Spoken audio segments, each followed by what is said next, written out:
All right, we're back. Huge night tonight in the college football world. The Michigan Wolverines and the Washington Huskies colliding in college football's national championship game. So with more on that, live from NRG Stadium in Houston, Chris Vannini, who's a senior writer for The Athletic, and we thank you for being there. You know, it's a championship game when Chris is outdressing me today. That's nice. Good-looking suit for the game tonight. Give us the preview, if you can.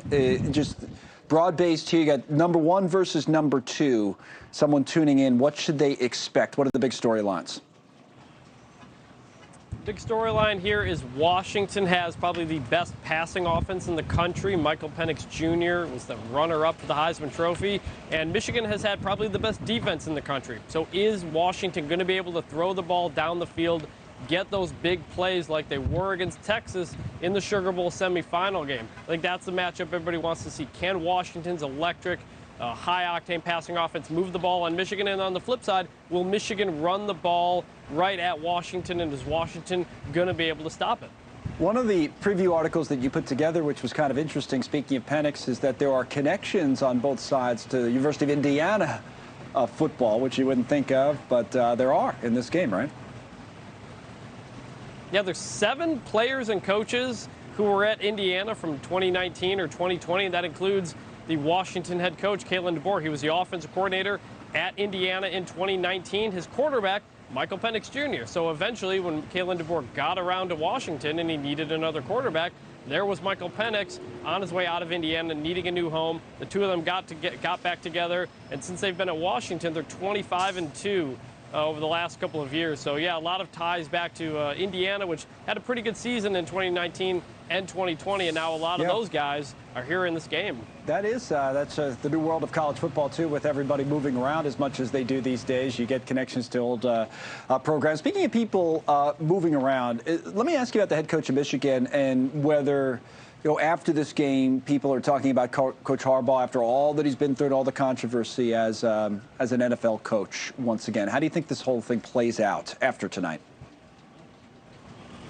Yeah, I mean, that's been basically every third question Jim Harbaugh has been asked this week is his future and is he going to go to the NFL? And the consensus seems to be he wants to. I mean, he's tried to the last couple of years. He almost got the Vikings job 2 years ago, and now after 3 straight playoff appearances and a national championship appearance, win or lose, there's probably going to be a good amount of NFL teams interested in him because there's going to be a lot of openings in the NFL as well. And with what he does with quarterbacks, himself a former NFL quarterback, he's going to get a lot of interest, and he's going to have interest. Will he leave? Nobody knows for sure with Jim Harbaugh, but there are going to be a lot of talks. Well, this is the day when a lot of people are talking about NFL openings because the regular season just ended. You always see a few coaches, as we've seen, a few coaches being fired.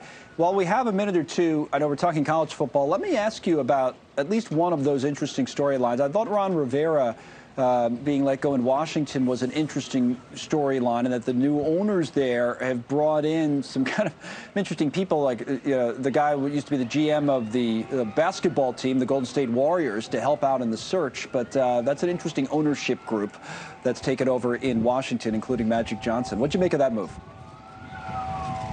Yeah, obviously Dan Snyder, the owner of that team for a long time, eventually sold the team, I think, a few months ago, and the new owner, led by Josh Harris, they are changing a lot of things, and they're going to be doing a lot of things outside the box, and that apparently means hiring the former GM of the Golden State Warriors, who built that team into a dynasty. He spent this year working at ESPN, and so now I guess he's going to give football a try. He's not going to make the hire. There's still a lot of things that are going to be done in Washington, a lot of different changes. But yeah, they're overhauling everything for a franchise that has had a lot of stagnation for a number of years now. And if we're talking about football and we're talking about it on the day after the regular season ended, you may as well be the latest person to weigh in on Bill Belichick and what happens there to one of the greatest coaches of all time. What do you think?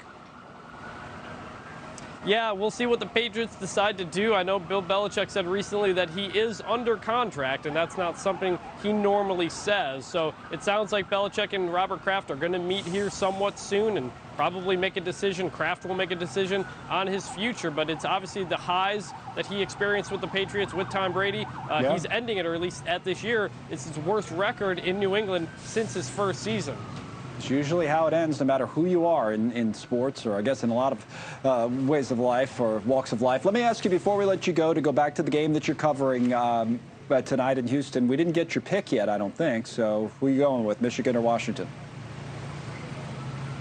I'm going to go with Michigan in a close one. I think they're favored about 4 or 5 points. I think they'll be able to run the ball. I think they'll be able to pressure Michael Penix enough to kind of get him off his game a little bit.